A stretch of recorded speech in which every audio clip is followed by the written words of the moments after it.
નમસ્કાર, આપ જોઈ રહ્યા છો સંદેશ ન્યૂઝ અને લોકસભા 2024ની ચૂંટણીના સૌથી મોટા શો સિંહાસનમાં આપનું સ્વાગત છે। હું છું નુપુર અને સિંહાસન આજે ભાવેણાની ધરતી પરથી, એ ધરતી કે જેનું ભારતના ગઠનમાં એક અખંડ ભારત બનાવવામાં સૌથી મોટું યોગદાન છે, કૃષ્ણકુમાર સિંહજીની ધરતી, પ્રભાશંકર પટણીની કર્મભૂમિ અને એની સાથે સાથે ગાંધીજી પણ અહીંયા આગળ ભણવા માટે આવ્યા હતા, કોલેજ કરવા માટે, ભલે થોડા સમય માટે, પણ અહીંના રાજાને ગાંધીજી પોતાના રાજા જો કોઈને માનતા હોય તો માત્ર ભાવનગર રાજને, અને ભાવનગર રાજમાં આજે લોકશાહીની અંદર જ્યારે પર્વ ખીલ્યો છે ચૂંટણીનો, ત્યારે એ ચૂંટણીના પર્વના કેવા રંગ જોવા મળે છે। મોટી સંખ્યામાં ભાવનગરવાસીઓ મારી સાથે છે। આપ સૌનું સ્વાગત છે સંદેશ ન્યૂઝના સિંહાસનમાં। આપ સૌ અમારા માટે સમય કાઢીને આવ્યા, પહેલાં તો ખૂબ ખૂબ આભાર આપ સૌનો। ભાવનગરની હવે વાત કરવી છે। આમ તો 2019, 2022 બે વખત ચૂંટણીમાં હું અહીંયા આવી ચૂક્યો છું, લોકસભા વિધાનસભાની ચૂંટણીમાં।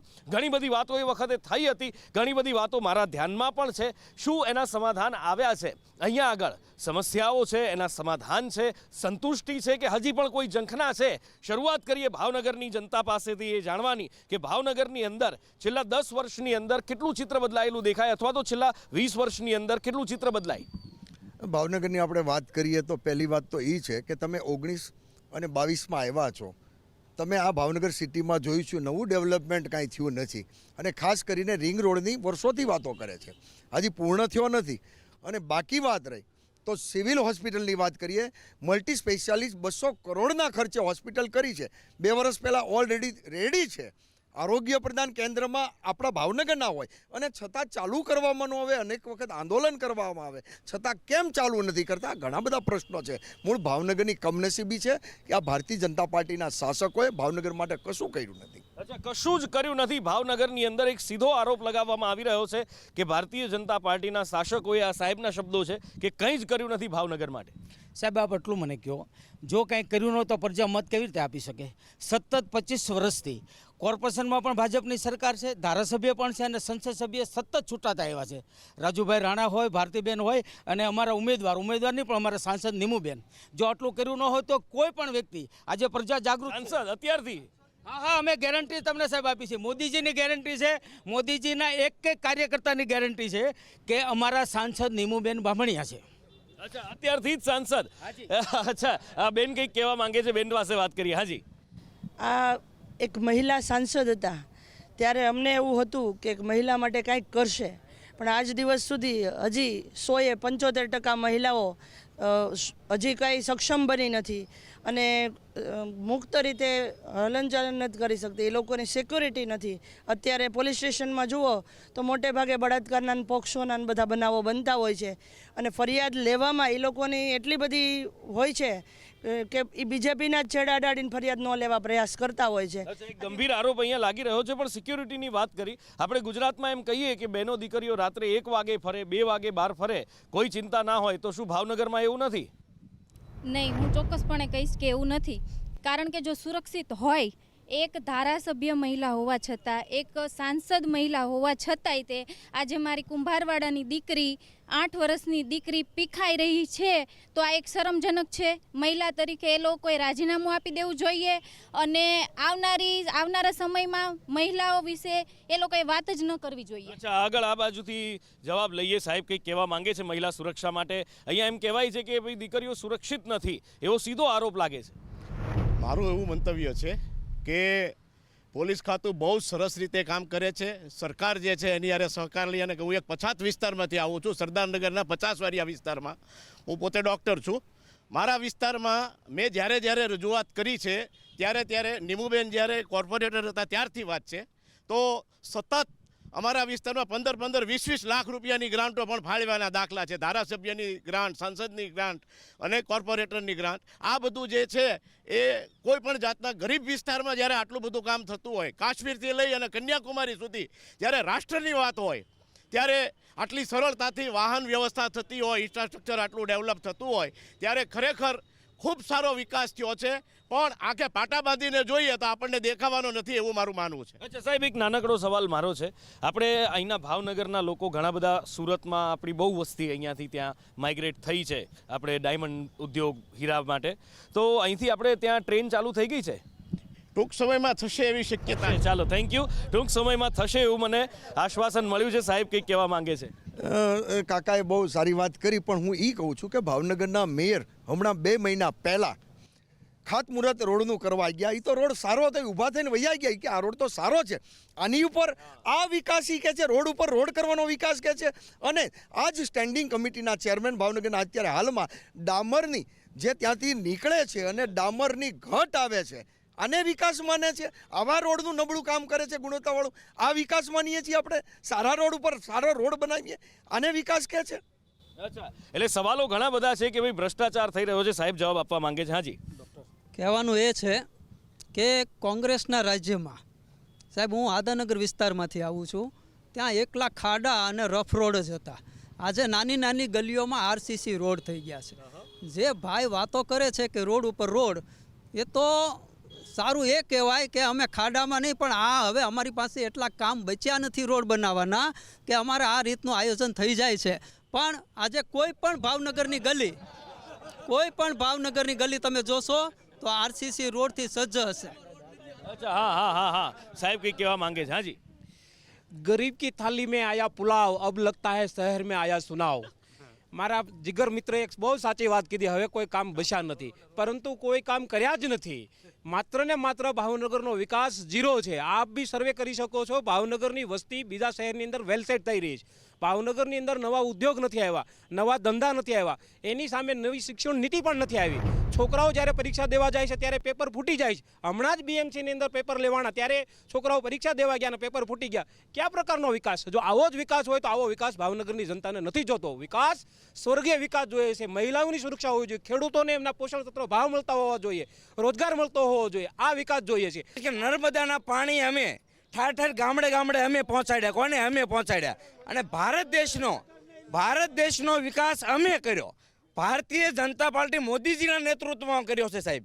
અને બીજી એવી વાત છે કે દિલ્હીના સિંહાસન ઉપર, હસ્તિનાપુરની ગાદી ઉપર હાવજ જેવા મરદ શોભે, બાકી કોઈની તેવડ નથી. અને હું એમ કહેવા માંગુ છું કે રાહુલભાઈ જેવા એમ કહેતા હોય यहाँ से आलू डालो वहाँ सोना निकलेगा, सोना नहीं निकलेगा. પહેલી વાત એવી હું તમને કહેવા માંગુ છું કે નમસ્કાર ભાઈ, ઉભા રહ્યો. પહેલી વાત એવી સાંભળો તમે, હવના સાચા માણસના હવ વિરોધી હોય છે, પણ સત્ય માણસના હંમેશા માટે વિરોધ કરતા હોય છે. પહેલી વાત એવી છે કે ભારત દેશનો જે વિકાસ થઈ રહ્યો છે મોદીજીના નેતૃત્વમાં થઈ રહ્યો છે. તમામ સાધુ સંતો અત્યારે સુરક્ષિત, બેન દીકરીઓ બધી સુરક્ષિત છે મોદીજીના નેતૃત્વમાં. ઓકે, આ બાજુ સાહેબ કંઈક કહેવા માંગે છે. હાજી. એ બેન દીકરીઓની વાત કરતા હોય તો અહીંયા અમારે રાજ્યસભાના સાંસદ રહ્યા, કેબિનેટ રહ્યા, ધારાસભ્ય રહી ગયા. આજે ભાવનગરની અંદર ક્યાં બેન દીકરીઓ સુરક્ષિત છે? તમે જુઓ તો ખરા. બેન કંઈક કહે છે. જે કાંઈ વિકાસ કરી રહ્યા છે ભાવનગરની અંદર અને ગુજરાતની અંદર, તો તમને ભાવનગરની વાત કરું તો સૌથી વધારે ટેક્સ લેતું આ ભાવનગર મહાનગરપાલિકા છે. બરોડા જેવું છે ને એ 25% લેશ, ત્યારે ભાવનગર મહાનગરપાલિકા 70% ટેક્સ લેશ. એ ટેક્સના પૈસાનો વેડફાટ આ ભારતીય જનતા પાર્ટીના શાસકો કરી રહ્યા છે. 15 વર્ષથી કંસારાનું કામ, કંસારાનો પ્રોજેક્ટ આજની તારીખે અધૂરો છે. આ ભાવનગરથી અંદર પ્રવેશ દ્વાર કર્યો છે. 6 લેનની મર્યાદા, સમય મર્યાદા પૂરી થઈ ગઈ. ઓવરબ્રિજ 1.25 કરોડના ખર્ચે થયો છે. 18 મહિના વયા ગયા. 18 મહિનાની મુદત હતી, પાછી ફરીથી 14 મહિનાની મુદત. આજે પણ સમય મર્યાદામાં કામ પૂરું નથી થયું છે. એ બોગસ કામ થયું છે. ભાવનગર શહેરની અંદર એક બોર તળાવની અંદર એક ફુવારો નાખ્યો છે. 1 વર્ષથી એમને પડ્યો છે.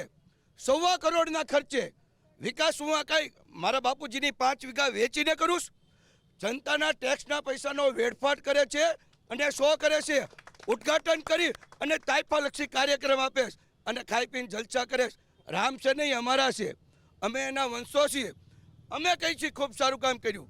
પણ એ ભાઈએ કીધું કે મોદી આવ્યો અને ભારતમાં વિકાસ થયો, તો હું અટલ બિહારીએ કાંઈ કર્યું જ નથી ને. આ છેલ્લા 10 વર્ષમાં થયો ને એને. તો આ વાજપેયીનું અપમાન કરે છે આ લોકો. એટલા બધા અત્યારે મોદી એક બીજો મુદ્દો હતો ડોક્ટર સાહેબ, કંઈક હોસ્પિટલનું ઉદ્ઘાટનની તો એમણે વાત કરી, એની સાથે સાથે હીરા માટે પણ કંઈક બનાવવાની 2019ની અંદર કંઈક આપણે ચર્ચા થઈ હતી કે અહીંયા આગળ ડાયમંડ ઝોન કે કંઈક બનાવવાની. અહીંયા જેમ્સ એન્ડ જ્વેલરી પાર્કની વાતો થઈ હતી, ત્યારે વિકાસના નામે આ લોકો માત્ર ભાવનગરને ઠેંગો આપી રહ્યા છે અને પ્રજાને ધર્મની નામે લૂંટી રહ્યા છે. સૌથી વધારે ગુજરાત રાજ્યની અંદર જો કોઈ પ્રથમ રજવાડું સમર્પિત કર્યું તો આ કૃષ્ણકુમારસિંહજી મહારાજ આપ બધા જાણો છો. ત્યારે અહીંયા સૌથી વધારે વિકાસ હોવો જોઈએ, પણ છેલ્લી CR પાટીલ પણ કહે છે કે 400 પાર, એમના મોટા રાષ્ટ્રીય નેતા પણ એમ કહે છે કે 400 પાર, પણ તમે માત્ર ભાવનગરના વિકાસના નામે મીંડું આપી રહ્યા છો. એ કૃષ્ણકુમારસિંહને આજ દિન સુધી હજી ભારત રત્ન એવોર્ડ નથી આપી શકાવી શક્યા. તો આ શું કયા મોડે વિકાસની વાતો કરી રહ્યા? એક મહત્વની વાત કરી સાહેબ, કંઈક કહેવા માંગે, દાદા કહેવા માંગે. હા દાદા. મારું નામ SD રાવલ છે, પૂર્વ ફોરેસ્ટ ઓફિસર હતો. હું કોઈ પક્ષનો સભ્ય નથી, નથી ભાજપનો નથી કોંગ્રેસનો. હું ભાવનગરથી આગળ જઈને થોડીક વાત કરવા માંગુ છું, તમને વાંધો ન હોય તો. હા હા, પ્લીઝ પ્લીઝ. ઓકે, આપણે બધા હિન્દુ છીએ, બરોબર? હિન્દુનું સર્વોત્તમ જો કોઈ આપણે કરવાનું કામ હોય તો ગૌ હત્યા બંધી. કોઈ પણ પક્ષ કોંગ્રેસ હોય કે ભાજપ હોય, ગૌ હત્યા બંધીનું એના ઢંઢેરામાં જાહેર કેમ નથી કરતા? કરો જાહેર. હું એને મત આપવાનો છું જે ગૌ હત્યા બંધીની જાહેરાત કરે. સાહેબ કંઈક કહે છે. હા મિત્ર, અમારે દરબાર જયદીપસિંહ વિરોધ પક્ષના નેતા છે, જયદીપસિંહ બહુ સારું કીધું. એ રામના વંશજ છે, કૃષ્ણકુમારસિંહના વંશજ છે, એ માને છે રામને, બહુ સારી વાત છે. પણ બાકીના કોંગ્રેસનું નેતૃત્વ રામના નથી માનતા, એનું શું કરવું? ઉપરનું એનું નેતૃત્વ છે એ રામને નથી માનતા. રામ જન્મ એને ખબર નથી રામ છે કે નહીં, માનતા નથી. એટલે અમે હું જયદીપસિંહ સાથે 100% હું છું કે એ રામના વંશજ છે, હોવો જોઈએ. બધા જ હિન્દુઓ, બધા જ એના પૂર્વજ. પણ ભાઈ રાહુલ ગાંધી એવું કહે છે, બાકીના બધા લોકો, એનું નેતૃત્વ તો ઈતે ને કે ભાઈ રામ મંત્ર મંદિર નથી, રામ નથી, ક્યાં છે રામ, શું છે? આપને હિસાબે એક વસ્તુ કહું કે અત્યારે લોકસભાની ચર્ચા છે, બાકીના લોકલ પ્રશ્નો હોવા જોઈએ ભાવનગર માટે. પણ તમે એક વિચાર કરો, તમે લખી નાખો સાહેબ, ભાવનગરના નાના શહેરમાંથી 400+ તમે બીજી વાર જ્યારે આવજો જોજો, એમાંથી એક કમળ, એક પ્રતીક છે અમારા નીમુબેન બામણીયા. ચાલો, ઓકે. હા સાહેબ કંઈક કહેવા માંગે છે. હા, હું ખાલી એટલું જ કહેવા માગું છું કે યુવાનોનું શોષણ બંધ કરે. આજે અગ્નિવીર છે તો અગ્નિવીરમાં કેટલા યુવાનો રોડ ઉપર સીડ્યા છે. રોજીરોટીની જરૂર છે, મંદિર બનાવો, પણ સાથે સાથે રોજગાર યુવાનોને આપો, એવી મારી એક નમ્ર વિનંતી છે. ખાસ કરી કે અગ્નિવીર જે કાયદો લાવ્યા છે તદ્દન ખોટો છે, અને યુવાનો બેરોજગાર થઈને અને ખોટા રવાડે આત્મહત્યા કરીને ખોટા રવાડે ચડે છે. આજે અટલ સેતુ આપણે મુંબઈમાં બન્યો, આ ખંભાતની ખાડીમાં એ કેમ ન બની શકે? આ ભાવનગરનો માળખાગત વિકાસ કરવો હોય તો આ ખંભાતની ઉપર તમે અટલ સેતુ બનાવી શકો અને બહુ ફિઝિબલ પ્રોજેક્ટ થઈ જાય, અને તો ભાવનગરનો વિકાસ આજે મુંબઈની સમકક્ષ થઈ જાય. પણ એ કોંગ્રેસ હોય કે ભાજપ, આ ભાવનગર માટે આપણે છે ને પાર્ટી લાઈનથી ઉપર આવીને વાત કરવી પડે. અને બરોડામાંથી કોઈક બોલી શકે તો આટલા બધા દિગ્ગજ નેતાઓ છે, તો કોઈ ભાવનગર માટે ન બોલી શકે. હા સાહેબ, આ ભાઈ કંઈક કહેવા માંગે છે. હા બોલો. ભાવનગર એટલે ઘણા સમયથી સારું એવું સિટી છે, પણ જો અટલ બિહારી વાજપેયીને જો ભારત રત્ન મળે તો મહારાજા કૃષ્ણકુમારજીને કેમ ભારત રત્ન નથી મળી શકતો? અને લોકો એમ કહે છે કે અમે જે રામને લાવ્યા એને અમે લાવશું. રામને તો દશરથ લાવ્યા હતા, મોદી ક્યાંથી લાવ્યા? અચ્છા, હા હા. ભાઈએ મંદિરની જે વાત કરી ને, મંદિર તૂટે છે, જે રોડ વચ્ચેની જગ્યા હોય ને, પણ અમે લોકો જ્યાંથી મંદિર તૂટ્યું હોય ને એની પ્રાણ પ્રતિષ્ઠા સારા મંદિરમાં થઈ જતી હોય છે. કોઈ પણ જગ્યાએ જે મંદિર, માનો કે નાની ડેરી હોય, રોડમાં અડચણ થતી હોય, એની પ્રાણ પ્રતિષ્ઠા થઈ જતી હોય. જે હિન્દુ ધર્મ ને આપણો ધર્મ, જે ઝાડું 200 વર્ષ જૂનું ઝાડ ત્યાંથી ઉખેડીને બીજી જગ્યાએ જો વાવી શકતા હોય સાહેબ, તો મંદિર તૂટે એની પ્રાણ પ્રતિષ્ઠા 100% થઈ જ શકે. આ બાજુ સાહેબ કંઈક કહેવા માંગે છે. હાજી હાજી. મારા વડીલ મિત્રે એક બહુ સરસ એવી વાત કરી કે અમે બીજી જગ્યાએ પ્રાણ પ્રતિષ્ઠા કરીએ છીએ. હું આજ અહીંયા ઊભો છું, એમની સાથે જઈશ, મને એક દાખલો બતાવે. આપણે કેમેરો લઈને જશું, કયું મંદિર તૂટ્યું હું દેખાડીશ, અને એણે ક્યાં પ્રાણ પ્રતિષ્ઠા કરી એ દેખાડે. 10 વર્ષમાં દેશે 45 સાલની સૌથી વધારે બેરોજગારી જોઈ. 10 વર્ષમાં સૌથી વધારે વિદ્યાર્થીઓના સુસાઇડ જોયા. 10 વર્ષમાં એ લોકો આ બધા, એક હિટલરનું એક હતું, હિટલર જ્યારે આવ્યો ને ત્યારે મ્યુઝિક ઇન્ડસ્ટ્રીને કેપ્ચર કરી, આ લોકોએ ફિલ્મ ઇન્ડસ્ટ્રીને કેપ્ચર કરી. કંગના રનૌત, વિવેક અગ્નિહોત્રી બધાને લાવ્યા, કેરલા સ્ટોરી કાઢી. 3 છોકરીની વાર્તા હતી, 33,000 પહોંચાડીને. નીતિ આયોગનો હમણાં આંકડો આવ્યો, તમને ખબર હશે, ગુજરાત અને એમપીમાંથી 2019 થી 22 લઈને 13 લાખ છોકરીઓ ગાયબ છે. દરેકને સમય આપવો જરૂરી છે, કારણ કે એક જ વ્યક્તિ. હા, એટલે મારો કહેવાનો મતલબ સાહેબ એ છે કે અહીંયા આગળ વિકાસની ઘણી બધી વાતો થાય છે. એરપોર્ટની આપણે અહીંયા વાત હતી કે એરપોર્ટ અહીંયાથી સીધા સુરત જવાશે, ટ્રેન કનેક્ટિવિટીની વાત હતી, એ બધું કેટલે પહોંચ્યું છે, શું થયું છે? એ એરપોર્ટનું તો અત્યારે એરપોર્ટ ટ્રેનિંગ સ્કૂલ પણ ચાલુ થઈ રહી છે. એરપોર્ટની બાકી જે ફ્લાઇટ કનેક્ટિવિટી છે એ છે જ તે ચાલુ જ છે. એરપોર્ટ કનેક્ટિવિટી ચાલુ છે સાહેબ 100% ચાલુ છે. જો જોવા માટે હું તમને કોઈક મારે સામે જવું છે તો હું અહીંથી જોઈ શકી તે નજીકથી મારે ત્યાં જવું તો પડશે ને. કોઈક એર ઉપર જાવ તો ખરા. એરપોર્ટની અત્યારે તમે પરિસ્થિતિ જો કેવું બનાવ્યું છે. વર્લ્ડ અહીંયા અવતારો, તમે મારી જોડે અવતારો. હા, તમે શું કહો છો? હા હા હા હા યસ હા. જે તે વખતે ભાવનગરમાં 3 ફ્લાઇટ ઉપડતી હતી. આ બધા ભારતીય જનતા પાર્ટીના આગેવાનો તમે પૂછો તમે 3 ચાલતી હતી? મહિપતભાઈ હું તમને પૂછું છું, 3 ચાલતી હતી? 100% વાત થાય. એક નહીં 3 ચાલતી નહીં. મારી નહીં, સાંભળો 3 નહીં સાહેબ, 5 ચાલતી હતી. એમની ભૂલ છે. 3 નહીં પણ 5 ચાલે જ છે અત્યારે. હું તમને એક વસ્તુ કહું કે અહીંથી બસ નીકળે છે. મારી વાત સાંભળો, તર્કની લેંગ્વેજમાં નહીં. અહીંથી બસ નીકળે છે. મારે સામે મહુવા જવું છે, બસ ખાલી હોય અને બીજી પાછળથી સરકારી બસ આવે તો અંદર પેક થાય ને સાહેબ. જે લોકોની 5 અત્યારે 6 ની એવરેજ છે અત્યારે. ઓકે અહીંયા આવો. ઓકે ઉમેદવારોની આપણે વાત કરીએ. આ બાજુથી તો એમણે કહી દીધું ભાઈએ કે અમારા તો સાંસદ હવે નીમુબેન જ છે અત્યારથી. હજી તો ચૂંટણીને તો મહિનાની વાર છે. એમણે કહી દીધું કે અમારા સાંસદ નીમુબેન છે. તો આ વખતે કોંગ્રેસવાળાને આમ દિલ ઉપર પથ્થર રાખીને પ્રચાર કરવો પડશે એવું તો નથી કંઈ? દિલ ઉપર પથ્થર નહીં, દિલ ઉપર હાથ રાખીને કહીએ છીએ કે અમારા ઉમેશભાઈ છે અને જીત છે. અમારી એલઆઈ જીત છે. એ લોકો એમ કહે છે કે અમારું ભાજપ જીત છે, નીમુબેન નહીં. આની પહેલાના 10 વર્ષના સંસદે માત્ર બાકડા જ વેચ્યા છે અને 10% ગ્રાન્ટો વેચી છે. તો બરાબર છે. આપણે વાત ઉમેદવારની કરતા હતા પણ તમારા મોટા મન માટે ધન્યવાદ છે. આ તો મુમતાઝબેન સાથે વાત થઈ હતી તો એક ભરૂચ માટે બીજું કહેતા હતા, એટલે તમારા માટે થોડુંક આમ માન થઈ ગયું કે હા બરાબર છે કે તમે દિલ ઉપર હાથ રાખીને કરવાના છો. સાહેબ કંઈક કહેવા માંગે છે. હું યુવાનોની વાતો કરું તો યુવાનોને કોઈ પણ નવા ધંધા રોજગાર ભાવનગર જેવા શહેરમાં છે નહીં. સાંસદ 10 વર્ષ રહ્યા નીમુબેન, એણે કોઈ પણ જાતના કર્યું નથી. હમણાં તમે આવ્યા ને ગાંધીજીની વાત કરી. ગાંધીજી જે કોલેજમાં ભણ્યા હતા, ગાંધીજી જે કોલેજમાં ભણી ગયા, કોલેજમાં છેલ્લા 20 વર્ષથી અંદાજે કોઈ રેગ્યુલર પ્રિન્સિપાલ જ નથી. ભાવનગરમાં જેટલી ગ્રાન્ટેડ કોલેજો છે એમાં કોઈ પણ કોલેજમાં રેગ્યુલર પ્રિન્સિપાલ નથી, બધા ઇન્ચાર્જથી ચાલે છે. યુનિવર્સિટીનું સ્તર દિન પ્રતિદિન કથળતું જાય છે. યુજીસીની ગ્રાન્ટ જોવે એવી આવતી નથી. તો સાંસદે ભાવનગર માટે કર્યું શું? ઓકે, સવાલ છે આ બાજુ સાહેબ કંઈક કહેવા માંગે છે એમની. આવું 2 મિનિટ આવું આપની પાસે. હા સર, મોદી સાહેબ જ્યારે ભાવનગરમાં કે ગુજરાતમાં આવે કા મુખ્યમંત્રી 500 બસ મળશે એસટીની. ગરીબ વિદ્યાર્થી જે અપડાઉન કરે છે એને બસ નથી ફાળવાતી સર. ગામડામાંથી ભૂખ્યા પેટે આવે છે અને 12 વાગ્યાની બસ હોય ને 3 વાગ્યા સુધી બસ નથી મળતી. તો બસ કેમ નહીં ગરીબ વિદ્યાર્થી? આ સાહેબ કંઈક કહેવા માંગે છે. આમ કરતા હતા ને? નથી મળતી એમ કહેતા હતા. અચ્છા હા. ભારત દેશ એક ખેતી પ્રધાન દેશ છે. આપ ખેતીની વાત ઉપર જઈએ, કારણ કે મોદી સાહેબ ઘણા સમયથી કહે છે કે ખેડૂતોની જે આવક મારે બમણી કરવી છે. હું ભાવનગર જિલ્લાનો ખેડૂત છું, સાથે બિઝનેસમેન પણ છું. તો મારે એ કહેવું છે કે ભાવનગર માર્કેટિંગ યાર્ડમાં આ વખતે આપણે રોકડીયો પાક ડુંગળી, જે ભારતનું ભાવનગર જિલ્લામાં બીજા નંબરનું ઉત્પાદન કરતો જિલ્લો છે, ડુંગળી પકવતો જિલ્લો છે. તો આ વખતે ખેડૂતોને એવી મોટી આશા હતી કે અમે આ વખતે ડુંગળી પકવી અને સરકાર જો એક્સપોર્ટ આપે તો અમને મેક્સિમમ 300 થી 400 રૂપિયાનો ભાવ અમને મળી રહેશે. એટલે ભાવનગર જિલ્લાના ખેડૂતોએ ખૂબ મોટા પ્રમાણમાં ડુંગળીનું વાવેતર કર્યું. જ્યારે એમનો પાક, ખેતીનો પાક છે, એ માર્કેટિંગ યાર્ડમાં લાવવામાં આવ્યો. અમે ખુદે પણ ડુંગળી પકવી અને માર્કેટિંગ યાર્ડમાં વેચાણમાં લાવવામાં આવ્યા. જ્યારે માર્કેટિંગ યાર્ડમાં વેચાવામાં લાવવા આવ્યા ત્યારે એ ડુંગળી અમને 150 થી 200 રૂપિયા મણ વેચાણી. એટલે કે જે 5 થી 7 રૂપિયા કિલોનો ભાવ થયો. આપ એનો ખર્ચ અંદાજ સમજી શકો. 1998માં પણ ડુંગળીનો ભાવ 200 રૂપિયા હતો, એટલે કે 10 રૂપિયા કિલો હતો. એ 2024માં આજે ડુંગળીનો ભાવ 250 થી 200 રૂપિયા, એટલે 5 થી 7 રૂપિયામાં થયો છે.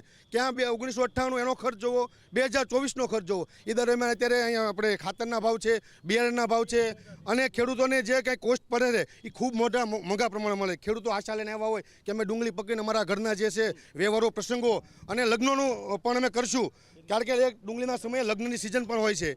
તો આ બધા પ્રશ્નોને લઈને અને ખેડૂતો માર્કેટિંગ યાર્ડોમાં આવે છે. ખેડૂતોએ ખૂબ બધું આંદોલન કર્યું. અહીંના સાંસદ સભ્યશ્રીને સરકારશ્રીમાં રજૂઆત કરી ખેડૂતો દ્વારા કે ભાઈ તમે એક્સપોર્ટને અમે ખુલ્લું આપો, એક્સપોર્ટ તમે ચાલુ કરો. સરકારે માત્ર 2-3 મહિના સુધી વાહ કરી, અમે આજ કરશું, એક્સપોર્ટ કાલ કરશું. અમે લોકો અહીંથી આપણે સાંસદ પાસે ગયા, સાંસદને પણ રજૂઆત કરી, મનસુખભાઈ માંડવિયા સુધી અમે રજૂઆત કરી કે તમે મોદી સાહેબનું ધ્યાન દોરો અને ખેડૂતોનો જે છે આ પ્રશ્ન એને તાત્કાલિક નિર્ણય લઈ અને આપ એક્સપોર્ટ ખુલ્લું કરો. પણ આજ સુધી માત્ર ખેડૂતોની વાતો જ સાંભળવામાં આવી છે, એક્સપોર્ટ ખુલ્લું કરવામાં આવ્યું નથી. આજે પણ ખેડૂતો મૃતપાય હાલયમાં છે. કપાસનો ભાવ જુઓ તો કપાસ પણ 1200 રૂપિયા છે, 1300 રૂપિયા છે. આ ચણાનો ભાવ 1000-1100 રૂપિયા છે. એ આજથી 10 વર્ષ પહેલા પણ આજ હતો.